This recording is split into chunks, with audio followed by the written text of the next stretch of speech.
Hold your hand up right now, nails facing you. You have looked at these nails your entire life without knowing what they were saying. They carry information about your heart, your kidneys, your liver, and your lungs that your doctor has never once stopped to explain. The standard assumption about nail changes is cosmetic. Nails yellow from polish, develop ridges with age, and occasionally break without meaning anything. When something looks different, people file it down, paint over it, or note it without concern because nobody ever framed a nail as a diagnostic window into the body's internal systems. That framing exists in clinical medicine, in published cardiology and nephrology literature, and in standard physical examination textbooks used in medical schools across the English-speaking world. It has simply never made it into the 12 minutes your doctor has allocated for your annual checkup.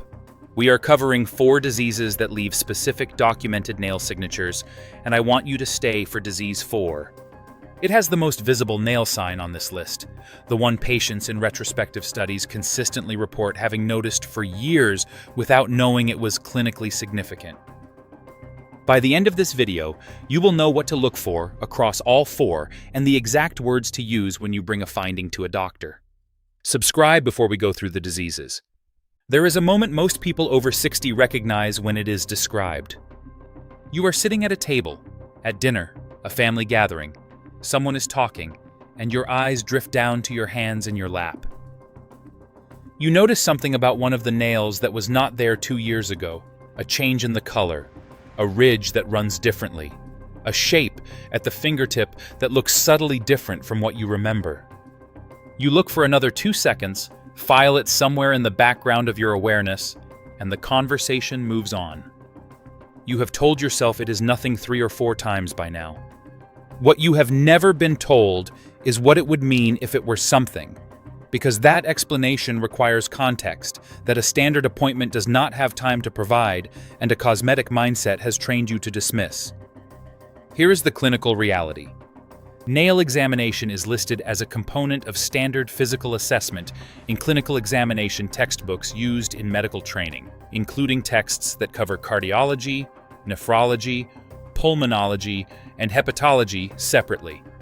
Specialists who perform complete hands examinations in daily clinical practice do so routinely. Primary care appointments do not include it because the time does not exist and the sequence of a 12-minute visit has been predetermined. What that means for you is that a set of findings that would trigger a referral decision in a specialist's hands has been sitting at the end of your arm, unread, for years. Not because the information does not exist, because the appointment structure has no place for the 3 minutes required to look. Before diseases, 2 situations need to be named clearly. If you notice a sudden appearance of bluish or purple coloration across multiple nail beds that was not there yesterday, that can indicate an acute change in oxygen delivery and warrants same-day medical attention.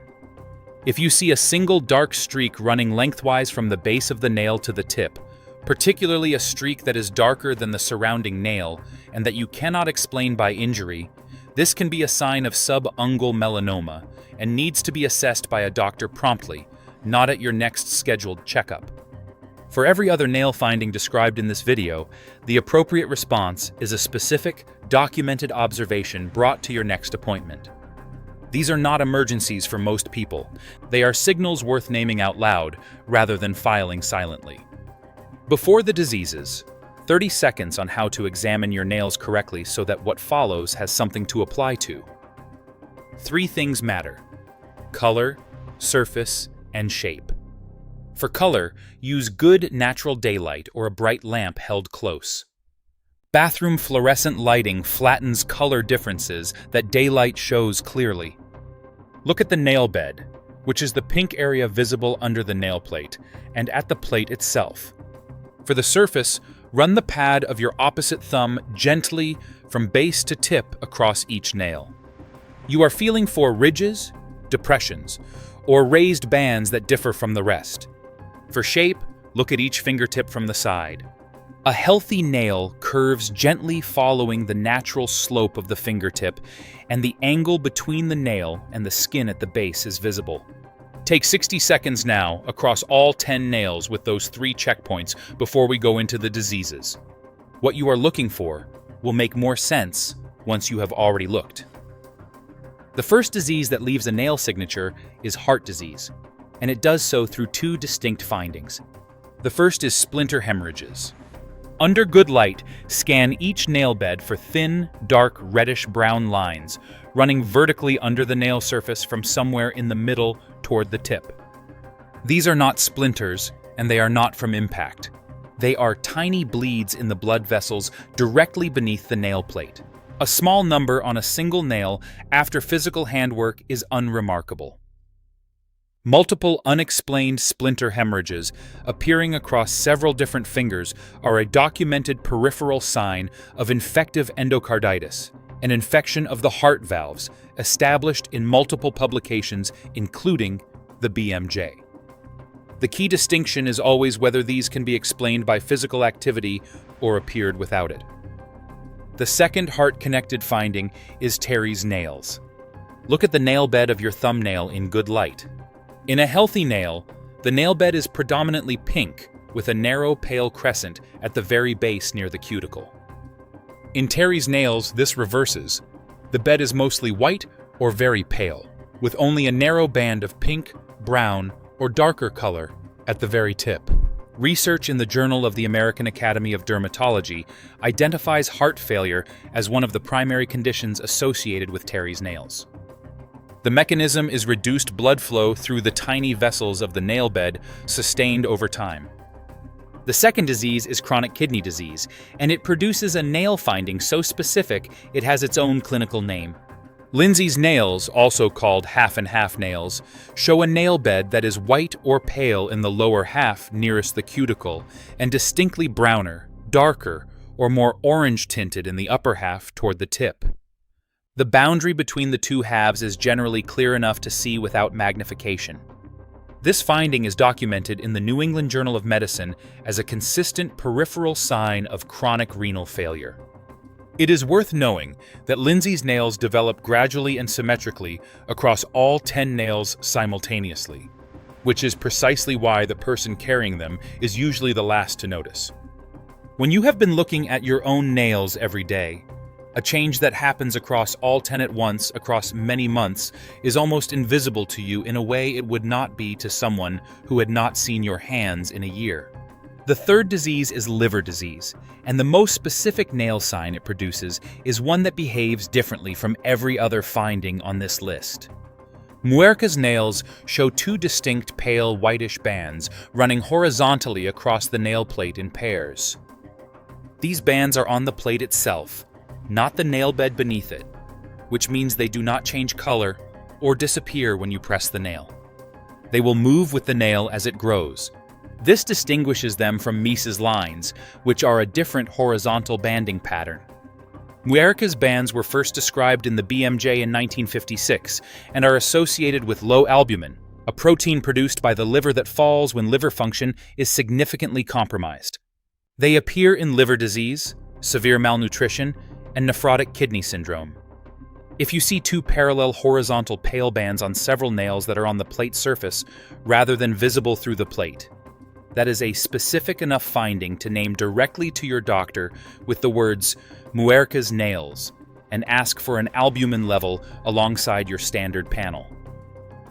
The fourth disease is chronic lung disease, and it produces the most visible nail change on this list. It is also the one patients most consistently report having noticed for years before anyone named it for them. The finding is called finger clubbing. Look at your index finger from the side. In a healthy finger, the nail plate meets the skin at the base at a visible angle. There is a small notch, a slight dip, where the nail plate begins. In clubbing, the soft tissue of the fingertip gradually enlarges, and the nail begins to curve more steeply downward, eliminating that angle entirely until the nail wraps around the fingertip in a way that resembles an inverted spoon or the top of a drumstick. Research published in BMJ Clinical Evidence documents finger clubbing as a classic peripheral sign of chronic hypoxic lung conditions, including COPD and pulmonary fibrosis, and notes that it develops slowly enough that the person experiencing it typically normalizes it as an ordinary change in their hands. To test for early clubbing, use the Shamroth window test. Press the backs of both index fingers together at the nail base so the nails face each other. In healthy fingers, you should see a small diamond-shaped gap of visible light between the two nail bases where they meet. In clubbing, that gap narrows progressively and eventually disappears entirely. This test requires no equipment and takes 5 seconds. 2 parts. The first is how to document what you just found. The second is the language that gets a clinical response when you bring it to a doctor. For documentation, work through all 10 nails in good natural light and note 3 things for any nail that concerns you. Which finger and which hand? Which of the 4 findings it resembles most closely, and how long you think it has been present. Photograph it in direct natural light and date the photograph. Do not rely on memory when describing a physical finding at an appointment that may be weeks away. A clear photograph in natural light carries more diagnostic weight than a verbal description for something as visual as a nail change. For the conversation, the phrase that produces the most useful clinical response is not, "I noticed something on my nail." The phrase is, "I have a nail finding I would like you to assess as a possible peripheral sign." That specific language signals clinical awareness and positions the observation in the diagnostic framework where it belongs. Follow it with, "It appears to match the description of, name the finding, affecting which fingers, and I first noticed it approximately time frame." That is a complete clinical presentation in 3 sentences. If your finding resembles Lindsay's half-and-half nails or multiple unexplained splinter hemorrhages across different fingers, request an earlier appointment rather than waiting for a scheduled one. Both of those findings represent active processes, not gradual changes, and the time frame for response matters. 5 steps. 2 of them happen before you sleep tonight. 1. Examine all 10 nails in good natural light tonight using the 3-point check. Color, surface, and shape from the side. Write down every observation, however small it seems. 2. Do the Shamroth window test tonight. Press the backs of both index fingers together at the nail base. Write down whether the diamond gap was present, absent, or somewhere between. 3. Photograph any nail that gives you pause in direct natural light and save it dated. If it changes over the next 2 months, you have a baseline. 4. If your findings match Lindsay's nails or multiple unexplained splinter hemorrhages across different fingers, book a doctor's appointment this week, not at the next scheduled one. 5. Send this video to one person over 60 tonight. The examination is 4 minutes long. The information it produces is the kind that changes what gets ordered at the next appointment. Don't forget to subscribe.